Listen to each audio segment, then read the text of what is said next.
नमस्कार, स्वागत है आपका हमारे यूट्यूब चैनल में। और बड़ों को मेरा प्रणाम, छोटों को प्यार और जय माता रानी की। और आप सभी को पता है कि हम आजकल नवरात्रि चल रहे हैं और हमारे उत्तराखंड में भी जोर शोरों से चुनाव की तैयारी चल रही है। और अब चुनाव बहुत नज़दीक आज हो गई 12 तारीख अप्रैल की। और सब भगदड़ मच रही है और सब क्या बताऊँ मैं, मेरे पास भी आ रहे हैं, जा रहे हैं और अपनी अपनी सोच है सबकी। तो मैं तो करूँगी वही जो मेरी सोच है, मैं किसी की सोच की तो करूँगी नहीं। और मैंने पहले ही बोल दिया कि खैर हमें तो मोदी जी को सपोर्ट करती हूँ और मैं मोदी जी के साथ हूँ। और बाकी मैं जो बोलती हूँ, पहले बोल दिया मैंने, साफ बोलती हूँ, साफ दिल की हूँ कि मैं बीजेपी को वोट डालूँगी और मैं बीजेपी को सपोर्ट करती हूँ। क्योंकि अगर बीजेपी अच्छा काम कर रही है तो मुझे बीजेपी को ही सपोर्ट करना चाहिए। खैर महंगाई तो चलती रहती है, आज कम तो कल ज़्यादा। और सोना तो इतना रेट पहुंच गया है कि सोने के तो खरीदने की मुश्किल है अब। और सोचना भी क्यों है, सोने की तरफ जाना है हम लोगों ने, जिनके पास पैसा हो तो चला जाएगा। पर जो मीडियम लोग हैं तो कहाँ सोना खरीद पाएंगे। पर हम इतने अंबानी नहीं हैं जो सोना खरीद पाएंगे। तो दोस्तों यही, सोना तो बहुत महंगा हो गया। और मैं तो ये कहती हूँ जरा सोना थोड़ा सस्ता हो जाए तो थोड़ा गरीब आदमी क्या, पहले 8,000 था, कहाँ 70,000 72,000 में पहुँच गया सोना। तो मुश्किल हो गया सोना खरीदना और किसी को देना भी। और इससे तो चांदी अच्छा है, बहुत ज़्यादा भाव बढ़ गए भाई सोने के, तो मुश्किल हो गया। अब सोना क्या, सो ही गया सोना तो। और दोस्तों मैं ये कहती हूँ, अब 19 तारीख को चुनाव है अप्रैल में। और लोग को भी यही है कि भाई उत्तराखंड में भी बीजेपी को जिताना है, बीजेपी को जिताना है। जिताओ जिसको जिताना है भाई, अपने अपनी मर्जी है सबकी, कोई किसी को भी जिताए। जो जिसको सपोर्ट करता है करते रहो, अच्छी बात है, करना भी चाहिए, अपना अपना सपोर्ट करते रहो। अब कितने दिन रहेंगे, 4-5 दिन रहेंगे तो चुनाव के, तो हम बेसब्री से इंतज़ार करेंगे। अब फटाफट अपने नंबर पे जाके वोट देंगे। वोट छोड़नी नहीं है दोस्तों, बिल्कुल वोट देनी है, क्योंकि वोट पे सबका हक बनता है। और एक वोट की कीमत क्या होती है आप लोगों को पता है, और नेता लोगों को ज़्यादा पता है कि एक वोट की कीमत क्या होती है। तो इसलिए वोट को नहीं छोड़ना चाहिए, ज़रूर देनी चाहिए। वोट डालने ज़रूर जाना आप लोग, चाहे किसी को भी दो, पर वोट डालना ज़रूर जाना चाहिए। और जब तक आप वोट डालने नहीं जाओगे तो फिर नेता लोग वही खड़े रहते हैं कि हाँ भाई कौन वोट दे रहा है, कौन क्या कर रहा है, खैर वो तो अलग रहते हैं, पर अंदर तो वही रहते हैं। अंदर तो किसी को पता नहीं चलता वोट पे कि कौन किसको दे रहा है, कौन नहीं दे रहा। पर वो तो देने वाले को पता चलता है कि हम किसको दे रहे हैं, किसको नहीं दे रहे हैं। पर मैं तो स्पष्ट बोलती हूँ, मैं तो मोदी को ही दूँगी। और बाकी किसकी मर्जी है क्या। मैंने टीवी पे चला कर समाचार भी सुन रही हूँ साथ साथ में, और कमरे में मैं वीडियो बना रही हूँ कि तो इसे मैं जाना था, मैंने हॉस्पिटल दवाई लेने के लिए, पर मैं जा नहीं पाई क्योंकि घर में कभी कोई आ रहा कभी कोई आ रहा चुनाव के चक्कर में। और पहले ही बताया था मैंने आपको कि चुनाव के चक्कर में इतना नहीं पढ़ती, मैं कम ही पढ़ती हूँ, पर फिर भी लोग बाहर आते हैं कि उनको पता है कि मेरा नेचर कैसा है। और मैं बहुत कर्मठ हूँ काम करने में और सबको सपोर्ट करती रहती हूँ। ऐसा नहीं है कि लोग मेरे को जानते अच्छी तरह कि मैं सपोर्ट करती हूँ सबको, और करना भी चाहिए। और मैं तो ये कहती हूँ जिसको भी भैया जिताएंगे हम 2024 में, उसको काम करना ही चाहिए। क्योंकि मोदी के भरोसे मत छोड़ो, मोदी घर घर नहीं जाएंगे किसी के, और मोदी हर शहर में नहीं भागते रहेंगे। मोदी जी का जो काम है, मोदी जी दिल्ली में बैठ के वही करेंगे। और जो उन्होंने अपने नेता जो सौंप रखा काम, उतना नेताजी को देखना चाहिए। और अगर हर घर में, हर परिवार में, हर उत्तराखंड में या हर देश में मोदी जी भागते रहेंगे तो फिर तो काम मुश्किल है संभालना। तो इसीलिए हर जगह हर नेता छोड़ रखे, नेताजी ने कि तो मोदी जी ने कि तुम यहाँ देखो यहाँ देखो।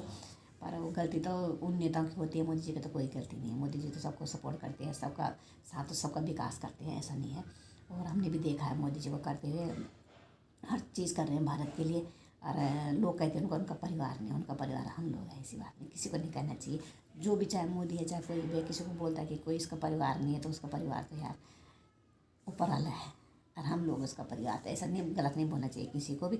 और अपनी अपनी सोच है लोगों को, और अपने अपने उसके लिए कभी किसी को बोलना नहीं चाहिए कि मोदी का परिवार नहीं है, कि उसकी माँ थी, भाई है, बहन है, सब कुछ है। और एक परिवार बच्चे होने से क्या है, वो उनके बच्चे भी हमारे बच्चे हैं, हमारे बच्चों के बच्चे उनके बच्चे हैं, पूरे भारत के बच्चे उनके बच्चे हैं। तो फिर ऐसे में नहीं, इस तरह से नहीं करना चाहिए किसी को भी। तो हमें तो बहुत बुरा लगा जब लोग ऐसे बोलते हैं कि मोदी जी का परिवार नहीं है। मोदी जी का बहुत अच्छा परिवार है, इतना पूरा भारत परिवार है उनका। और उनका खुद का अपना परिवार है, भाई है, बहन भाई लोग हैं, परिवार है, उनके बच्चे हैं, सब कुछ है। और माँ भी इतनी सुंदर थी, इतनी अच्छी थी उसकी थी, उनकी की बहुत अच्छी थी। और खैर हमने तो वहाँ से अपने सामने से नहीं देखी, पर भाई हमने उसमें देखा उनको, कभी मोबाइल में देखा, टीवी में देखा, तो हमें बहुत अच्छी लगी और परिवार में बहुत अच्छा लगा उनका। और योगी जी भी ऐसे हैं, लोग योगी जी के भी लिए कल कहेंगे उसका तो कोई परिवार ही नहीं है, साधु है, ये है, सो है। तो अपनी जुबान से थोड़ा सा लोगों को लगाम लगाना चाहिए कि हम क्या बोल रहे हैं, क्या नहीं बोल रहे हैं किसी के लिए। और ये नहीं मुँह में आए तो कुछ भी बक तो किसी के लिए, तो दोस्तों इस तरह से नहीं करना चाहिए किसी को। और वो तो किस्मत की बात है, कब किसकी किस्मत कहाँ पलट जाए कुछ पता नहीं चलता। बोला है मैंने कि कोई इतना अमीर होता है कि वो ज़मीन पे आ जाता है, कि ज़मीन वाला भी अमीर बन जाता है। तो घमंड कभी नहीं करना चाहिए इंसान को, ऐसा अपनी सोच थोड़ा लोगों को रखनी चाहिए कि हम क्या बोल रहे हैं क्या नहीं बोल रहे, सोच समझ के बोलना चाहिए किसी को भी। हर किसी को बुरा लगा, मुझे ही क्या सबको बुरा लगा होगा कि जब मोदी जी के लिए लोग बाग ऐसे बोलते हैं। नाम क्यों लिए हमें कोई ज़रूरत नहीं नाम लेने की, वो तो सभी को पता है। तो यही कहना चाहती कि मैं तो भैया बीजेपी के साथ हूँ, चाहे कोई मुझे दो गाली दे। मैंने वीडियो भी डाली थी, लोगों ने बोला मोदी जी के भक्त हैं, हम तो मोदी जी के भक्त हैं भैया, आप अच्छा काम करोगे आप भक्त बन जाएंगे हम लोग। हम तो जो अच्छा काम करेगा इंडिया के लिए, हमारे भारत के लिए, तो हम तो उसके भक्त बन जाएंगे। भक्त बनने में कितनी देर लगती है बताइए मुझे। और आप अच्छा काम करोगे आप भक्त बन जाएगा, और अब मैं अच्छा काम करूँगी तो कोई मेरा भक्त भी बन जाएगा। तो इसी तरह सोचना है सबको। और मैं तो किसी पे कमेंट भी नहीं करती, ना मुझे कमेंट करने की ज़रूरत है। और मैं कोई नेता तो हूँ नहीं, और मुझे जो भाएगा मैं उसको दूँगी, और आपको जो भाता है उसको दो। और किसी पे कमेंट नहीं करना चाहिए कि मोदी के भक्त है, ये है सो है। जो मोदी के भक्त हैं उनको भक्त होने दो, जो कांग्रेस के हैं उनको होने दो, जो आम आदमी पार्टी के उनको होने दो। अपनी अपनी सोच है सबकी, और इसलिए मैं किसी पे कमेंट नहीं करती, ना कोई हम पे कमेंट करे, और ना हमें कमेंट करना आता किसी पे, और हमें बहुत बुरा लगता है। और मैं जो बोलती हूँ सोच समझ के बोलती हूँ, ऐसे नहीं पत पत पड़ बोल दूँगी किसी के लिए जो, इसलिए मैं बीजेपी को वोट दूँगी। और मैं 19 तारीख को वोट दे के आऊँगी बीजेपी को, ये मेरा वादा है बीजेपी के लिए। और बीजेपी की जीतेगी इस बार। तो मैंने काफ़ी टाइम से बोल रही हूँ आज मोदी जी जीतेंगे, मोदी जी ही जीतेंगे, और 2024 में मोदी जी आएंगे, ये दिल आत्मा से कह रहे हैं हम लोग। और ऐसा नहीं है कि आप लोग कहते हो कि आप लोगों ने ले किया मेरे लिए तो कुछ नहीं किया, पर मैं पहले हर वीडियो में ये बोलती हूँ कि भाई जो किसी के लिए कर रहा हो मेरे लिए किया। और ये नहीं जब मेरे लिए करेगा कोई तभी बोलूँगी मेरे लिए किया। अपने से नीचे वाले को देखती हूँ मैं, ऊपर वाले को नहीं देखती, मैं नीचे वाले को देखती हूँ कि उनकी मदद कर दी तो मेरी मदद कर दी। तो मेरे पे इतना दिल है, इतना साहस रखती हूँ बोलने का, और मैं कभी किसी का बुरा नहीं चाहती, ना बुरा चाहने वाली हूँ मैं। तो दोस्तों अपनी वीडियो यहीं ख़त्म करती हूँ। और वोट देने के लिए ज़रूर जाना। उत्तराखंड वाले 19 तारीख को, उत्तराखंड में 19 तारीख को वोट है, और उत्तराखंड वाले सारे वोट देने ज़रूर जाना। और वो ठप्पा लगा के आना, आपका जिसके मर्जी करे उसको वोट देना। और किसी पे किसी की ज़बरदस्ती जोर ज़बरदस्ती नहीं है कि इस कांग्रेस को दो या मोदी को दो या राहुल गांधी को दो या आम आदमी पार्टी को दो, जिसका जो मर्जी है उसको दे दो। पर वोट देने ज़रूर जाना, चाहे किसी को भी दे के आ जाओ, पर वोट ज़रूर दे के आ जाना। वोट मत छोड़ना, वोट की बहुत बड़ी कीमत होती है, एक वोट की कीमत नेताजी जानते हैं। तो जय हिंद, जय भारत, जय उत्तराखंड, जय देवभूमि। फिर मिलते हैं आगे वीडियो में आप लोगों को।